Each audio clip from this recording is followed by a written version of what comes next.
Fidèle Diventius, bonjour. Nous recevons aujourd'hui sur le plateau de Direct Présidentiel un candidat pour la prochaine présidentielle centrafricaine, en l'occurrence le ministre Emmanuel Olivier Gabiro. Ensemble, nous allons l'interroger. Je suis avec mon confrère Louis Magloire Kemayou. Louis Magloire Kemayou, nous avons en face de nous aujourd'hui monsieur Emmanuel Olivier Gabiro, avec qui nous allons parler de son projet de gouvernement, de son projet de société pour être président de la République centrafricaine. Il est à vous. Bonjour Monsieur Gabiro. Bonjour. Vous avez un programme de société qui tient en 12 solutions pour la République centrafricaine. Mais avant d'en arriver à votre programme de société, quel regard jetez-vous sur cette période de transition qui arrive avant la prochaine présidentielle? Bon, disons que la transition avait une mission bien donnée pour une période bien fixée. Malheureusement, on avance dans le temps, mais sur le terrain, rien de concret. C'est-à-dire, par exemple, le redéploiement de l'administration a mis beaucoup de temps, mais n'est pas entièrement terminé. Le désarmement, qui est le point sensible, le point important, n'est pas entamé. Et la relance économique non plus. Donc tout cela a créé un retard. À partir du moment où l'insécurité a été la principale raison qui justifie que des élections ne peuvent pas se tenir, la transition aussi dure. Voilà un peu ce que je peux vous dire concrètement. Malgré ces bémols que vous apportez, pensez-vous que les conditions sont réunies pour tenir des élections aujourd'hui et doter le pays d'organismes et surtout de dirigeants bénéficiant du soutien populaire, de la légitimité populaire? Les conditions, en ce qui concerne la sécurité, à mon avis, ne sont pas réunies. Elles ne sont pas réunies, mais vous savez que la date d'une élection, c'est le gouvernement qui la fixe. Le gouvernement l'a fixée. Les forces internationales qui sont sur le terrain, ce sont ces forces qui devraient désarmer. D'abord, qui doivent désarmer. Bon. Est-ce que le gouvernement a pris la décision en concertation avec les forces internationales?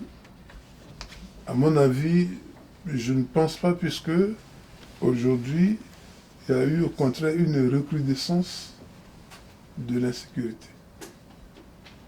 Donc par rapport à ça, si ça ne tient qu'à l'insécurité, et puis il y a un deuxième élément, l'autorité nationale des élections n'a pas tous les moyens pour terminer. D'abord, nous sommes à Paris, mais le recensement à Paris n'a pas encore commencé. Or, la date fixée, c'est dans un mois.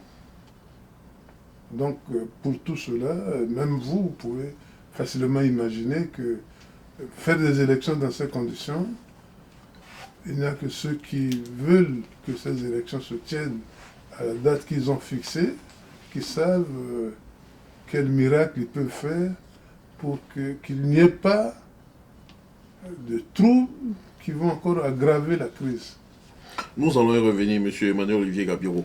Vous nous présentez votre programme de gouvernement qui tient à 12 solutions fondamentales.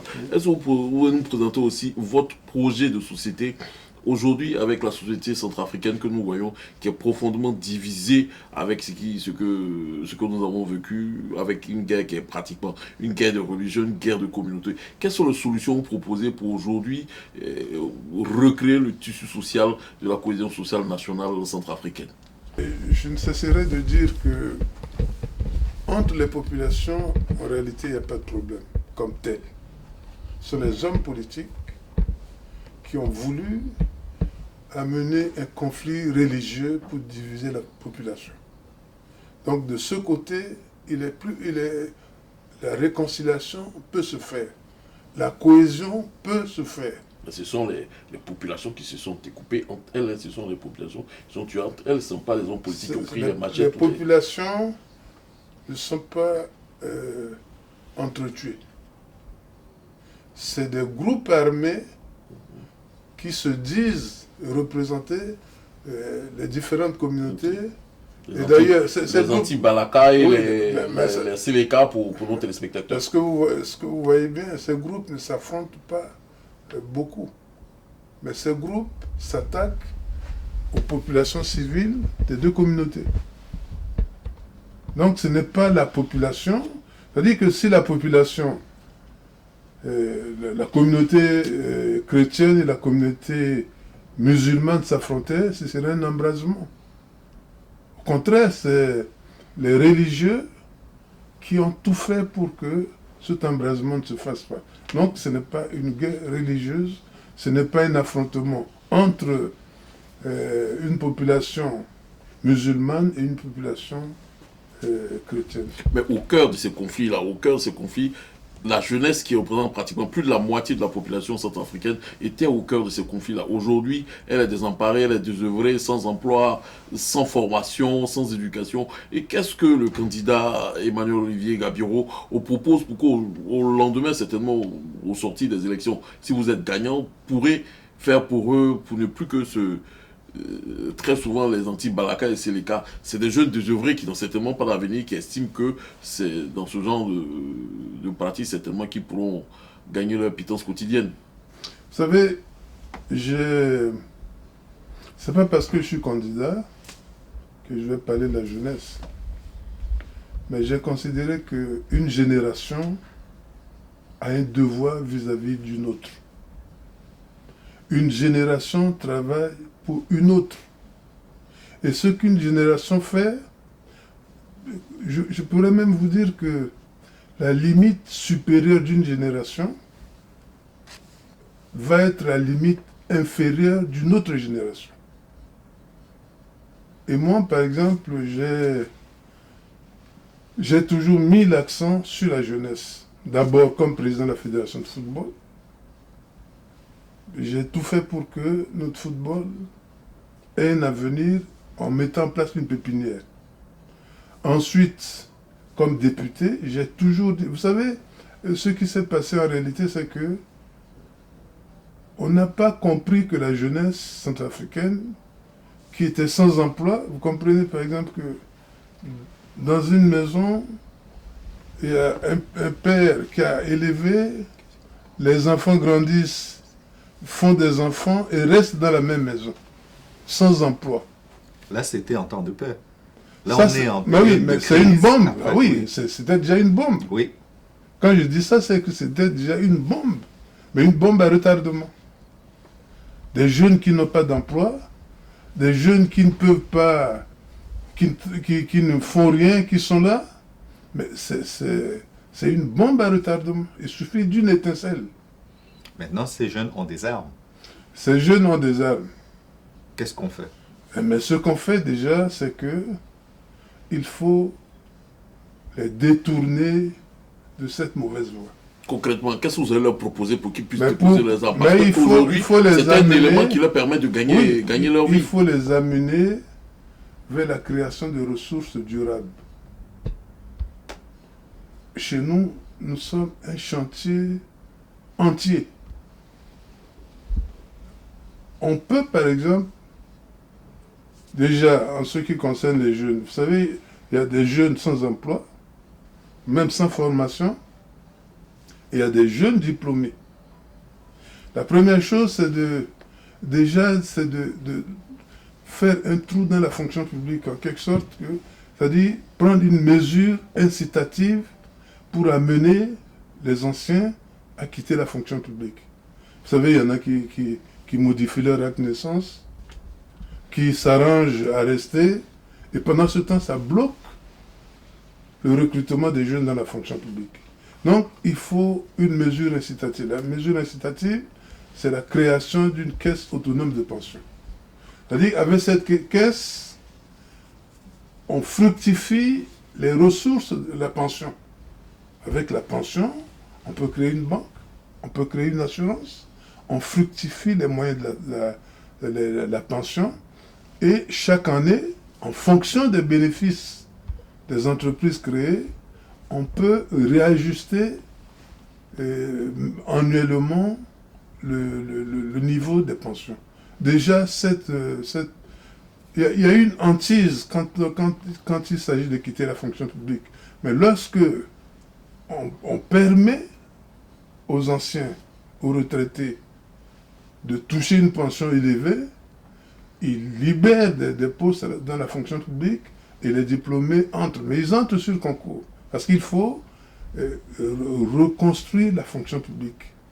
Ceux qui ne peuvent pas entrer dans la fonction publique. Quel pourcentage de jeunes pensez-vous pouvoir absorber dans la fonction publique pour résoudre le problème du chômage, puisque c'est celui que vous abordez? Jusqu'à quel point l'État peut-il se montrer généreux? Est-ce que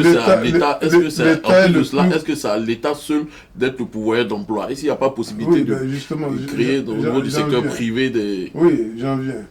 L'État est actuellement le principal employeur du pays.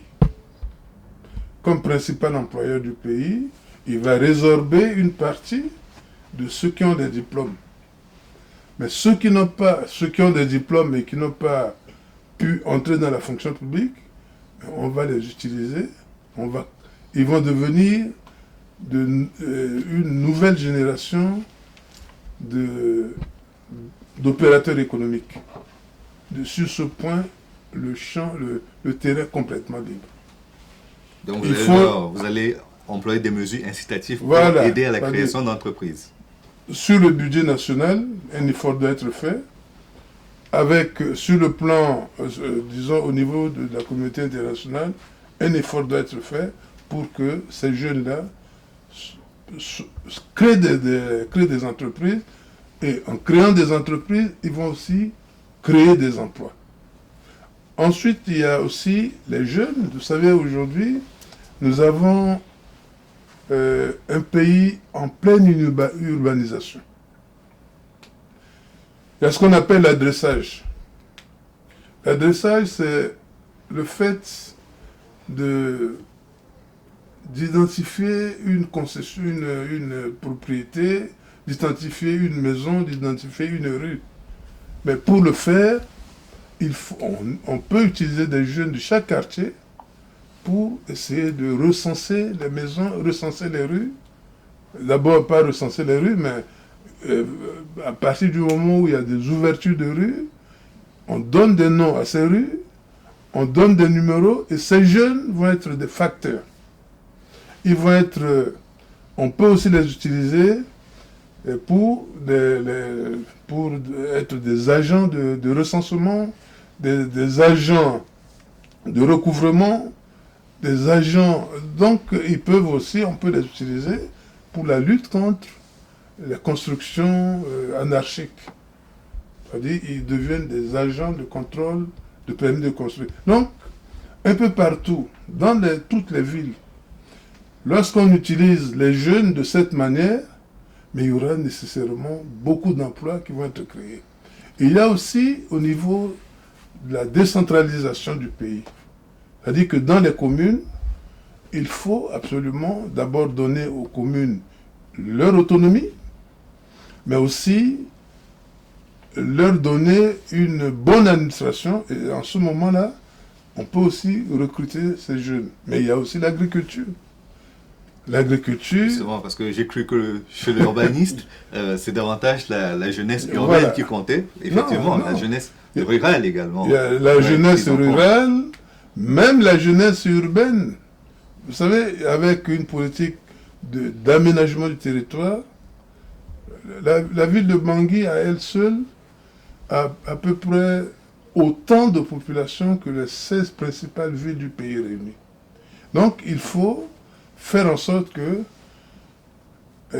pratiquer une politique de rééquilibrage physique du pays, rééquilibrage économique du pays. En ce moment-là, les jeunes vont aller, par exemple, dans l'agriculture. Vous savez, la gomme arabique, le poivre, c'est des produits à forte valeur ajoutée. L'agriculture ne doit pas rester ce qu'elle est aujourd'hui. C'est-à-dire artisanale. Non, il faut qu'elle soit mécanisée et attelée. L'agriculture mécanisée fera l'objet, par exemple, de recherche de moyens, d'aide, pour avoir des machines en CKD, c'est-à-dire en pièces détachées.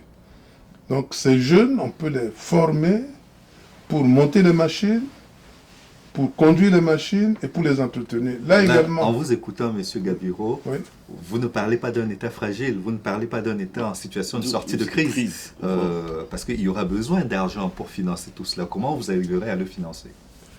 Non. Notre pays, nous ne pouvons pas voir notre pays avec les yeux d'un État pauvre. Si nous avons des richesses, ces richesses doivent servir à notre développement. Vous allez nationaliser... Vous pouvez reprendre, on n'a pas tout à fait compris. Il ne faudra pas regarder votre pays avec les yeux d'un État pauvre. Oui. C'est-à-dire, la Centrafrique n'est pas un pays pauvre. Quand on le voit dans cet état actuellement. Mais lorsqu'on met en place une politique de gestion correcte des finances publiques, du moins de toutes les ressources du pays, on peut relever rapidement ce pays. On peut le relever facilement. Donc on ne peut pas le voir comme il est aujourd'hui, mais on doit le voir avec une gestion qui le relève. Et la gestion qui le relève, pour le relever, il y a beaucoup de ressources. Quelle est la part d'effort qui peut être fournie par la République centrafricaine elle-même de façon endogène? Et quelle est la part que vous attendriez, par exemple, des partenaires internationaux comme la Banque africaine, comme le FMI, la Banque mondiale, l'Union européenne? Quels sont les pourcentages, selon vous, de contributions qui pourraient permettre à la République centrafricaine de sortir de crise? D'abord, il y a la relance économique, la relance de l'agriculture, et puis la gestion honnête, transparente. Tout cela est de notre... Il y a déjà ce pas que nous devons faire. Lorsque nous faisons ce pas, la communauté internationale va nous soutenir comme un État qui a connu la crise, comme un État qui a connu la destruction. Mais le premier pas, c'est nous. D'abord, nous devons assainir la vie publique. Nous devons moraliser la vie politique et tout. On ne peut pas repartir avec les mêmes habitudes, la même manière de fonctionner. Et ce n'est pas ça qui va faire confiance à la communauté internationale. De plus, quand on regarde Bangui, pour ne s'arrêter qu'à la capitale, on a l'impression que la vie s'est arrêtée après le départ de l'empereur Bokassa, connu pour ses fresques, mais on a l'impression que le pays a véritablement cessé de s'urbaniser et de se construire après lui. Oui, mais le véritable problème aujourd'hui, c'est que on parle de Bokassa comme étant le seul qui a cherché. C'est vrai, il a eu des initiatives. Mais quand bien même il a eu des initiatives, et quand bien même il ne gérait pas comme il faut, mais il a réussi à faire quelque chose. Donc aujourd'hui, si on met en place une bonne gestion, on peut encore faire mieux. On peut encore faire mieux. Mais le problème, c'est que lorsqu'on vient au pouvoir et qu'on pense qu'on a un mandat, et pendant ce mandat, il faut se mettre le plus possible de ce qu'il faut en poche, là, c'est ça qui tue le pays. Mais lorsqu'on vient parce que on est conscient de la situation du pays, on est conscient de la situation de la population, et qu'on vient avec des idées juste pour remettre le pays sur le rail, là c'est aussi différent. Revenons sur la sortie de crise en Centrafrique. Il y a une pléthore de candidats déclarés pour la présidentielle. Vous-même, vous venez de faire un échantillonnage de la situation qui montre qu'aujourd'hui, les élections sereines ne pourraient pas être organisées certainement, qui vont aboutir à des résultats qui vont être certainement contestés par les uns et les autres, et aboutir certainement à une autre crise post-électorale. Pour vous, est-ce qu'il ne serait pas nécessaire que la classe politique et la société civile centrafricaine s'asseyent pour discuter d'abord des conditions de sortie de crise pour aller créer aussi les conditions d'une élection sereine, ensuite passer aux élections. Mais j'ai l'impression que les Centrafricains espèrent que l'élection présidentielle va régler, solutionner les problèmes. Et à côté de ça, ma préoccupation, comment jugez-vous la candidature déclarée de l'ancien président déchu Bozizé? Le véritable problème, bon, d'abord, je ne sais pas s'il a réellement déclaré sa candidature. Il a eu l'intention de le faire, mais sur la base du fait qu'il n'est pas poursuivi en Centrafrique. Il n'est pas poursuivi, et donc à partir du moment où il n'a pas été poursuivi, la seule chose c'est que c'est la communauté, c'est au niveau de la CPI, du moins de l'ONU, qu'il interdit de sortir. Mais la poursuite comme telle, par les tribunaux centrafricains, moi personnellement, je n'en vois pas. Au niveau de la CPI, il y a des enquêtes qui sont en cours pour une poursuite. Mais entre ces enquêtes et maintenant, il estime certainement qu'il n'est pas poursuivi et c'est pour ça qu'il veut se présenter. Vous êtes aujourd'hui candidat à la présidentielle centrafricaine, c'est-à-dire que si vous étiez élu, vous porteriez la voix de votre pays. Oui. Aujourd'hui, un pays africain est dans une situation de coup d'État, c'est le Burkina Faso. Vous avez suivi l'actualité de ces derniers jours. Quel est votre regard, quelle est votre appréciation de cette situation? Bon, d'abord, moi, j'ai horreur des coups d'État. Un coup d'État, c'est un recul de la démocratie. Et le recul de la démocratie, c'est le recul du pays. Ce qui est arrivé en Côte d'Ivoire, et comme même à l'époque la crise ce qui est arrivé au Burkina Faso, comme la crise en Côte d'Ivoire, était très regrettable dans les différents pays africains d'une manière générale. Parce que ça retarde, ça fait reculer l'avancement du pays.